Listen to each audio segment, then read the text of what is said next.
Dapat na ngang umiwas si Maine Mendoza at Alden Richards, lalong-lalo na sa mga issue na lagi na lang ikinakabit sa kanila. Dahil isa lang naman ito na mga recycle na issue patungkol sa paninira sa kanilang dalawa, lalong-lalo na sa kanilang magandang relasyon ngayon.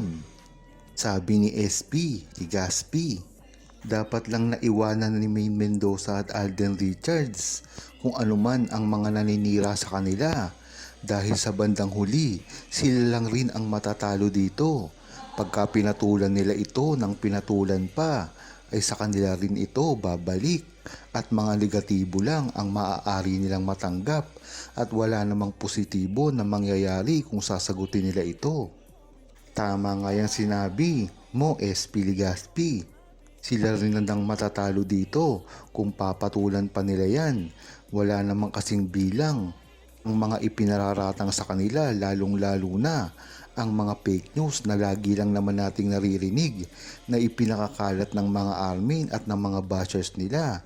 Matagal na nila itong ginagawa since 2015 pa lamang.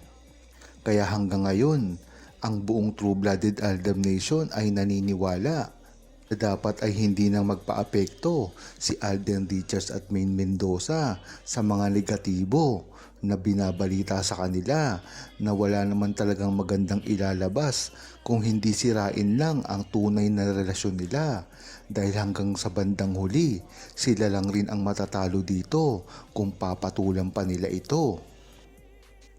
Si Alden Richards at Maine Mendoza lang talaga ang sinuportahan ko dati pa lamang. Kung matatandaan nyo, ay talagang sila lamang ang nagpasaya sa buong Pilipinas. Kaya naman talagang labo na sila ay magkahiwalay pa ngayon.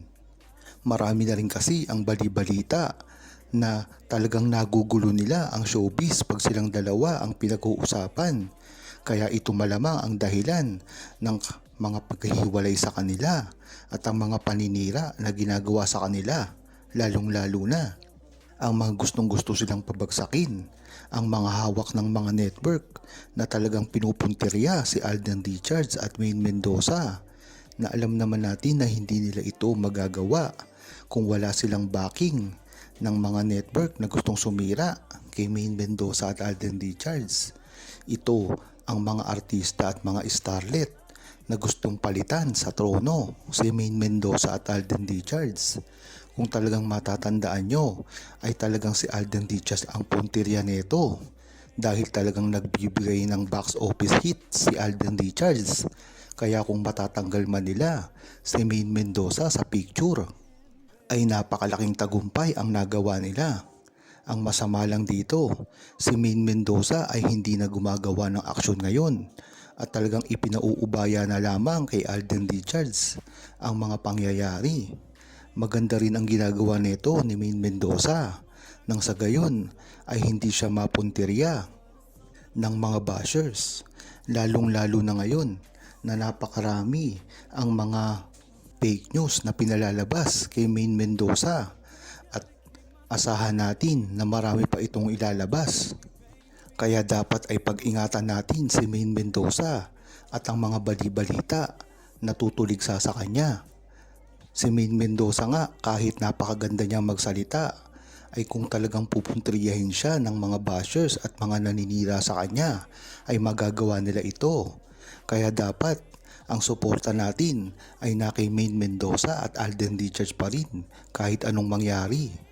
Marami na nga ang nagtangkang sumira sa kanilang dalawa. Ngunit tayong mga Aldab Nation pa rin ang iisang nagtatanggol sa kanila. Ganyan-ganyan talaga ang mga Aldab Nation dahil ito ang fandom na hindi lamang basta-basta sumusuporta sa kanilang mga iniidolo. Kung hindi, isa na itong pamilya na nabuo noong 2015 pa na hanggang ngayon ay talagang napakalakas pa rin. Kung ang tatanungin ay ang pagsuporta kay Maine Mendoza at Alden Richards. Dapat talagang pagtanggol ni Alden Richards si Maine Mendoza sa mga bashers. Gaya nga ng pagka-gentleman niya sa lahat ng kanyang mga ka-leading lady. Kung matatandaan nyo, ay maraming ginawa si Alden Richards ngayon na hindi niya ginagawa ngayon sa kanyang mga nakakasama. Kaya talagang alam mo kung ang mga ginagawa ni Alden Richards ay isa lamang talaga na talagang ugali niya. At iba talaga kung ang mahal niya ay isang tao.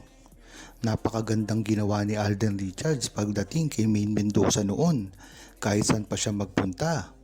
Pinaka nga nakakatuwa dito ay ang Morocco dahil dito mo talaga makikita na nag-enjoy si Maine Mendoza at talagang napakakunti lang ng team na pumunta roon. Hindi nabisto ang mga ginawa nila noon, ngunit marami din ang mga dokumento na nagpakita na sila ay nagsama doon. Kaya dyan mo palang malalaman na ibang iba talaga ang pakikutungo ni Alden Richards sa ibang mga babae. At ibang iba ito pagdating kay Maine Mendoza na talagang alam natin na genuine at totoo. Hindi ngayon na talagang napipilitan lamang si Alden Richards dahil na rin sa pagpupromote niya ng kanilang mga movie. Ngunit gayon pa man, maganda na rin na alam ng buong Aldab Nation na ang relasyon ni Maine Mendoza at Alden Richards ay hindi basta-basta masisira na lamang kung mga bashers ay nariyan para pilit sirain. Ang relasyon ni Maine Mendoza at Alden Richards ay talagang sila ay nagkakamali dito dahil kahit anong gawin nila ay hindi nila ito masisira.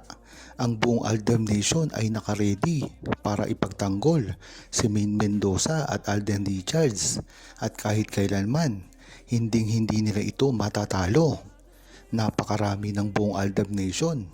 Isang ng mga quality nito ay ang pagtatanggol sa kanila sa social media at hindi lang yun. Napakarami rin ng mga seniors at OFW na sumusuporta kay Maine Mendoza at Alden Richards at yan mo talaga malalaman kung gaano ka talaga katatag ang buong Aldab Nation pagdating sa relasyon ni Maine Mendoza at Alden Richards. Kung gagawin niya ito, marami na rin kasi ang nakapagsasabi na bantay sarado ngayon si Alden Richards ni Maine Mendoza. Ngunit bakit hindi nakikita si Maine Mendoza na kasama si Alden Richards? Huwag kalimutang mag-subscribe, comment at i-like ang video na ito.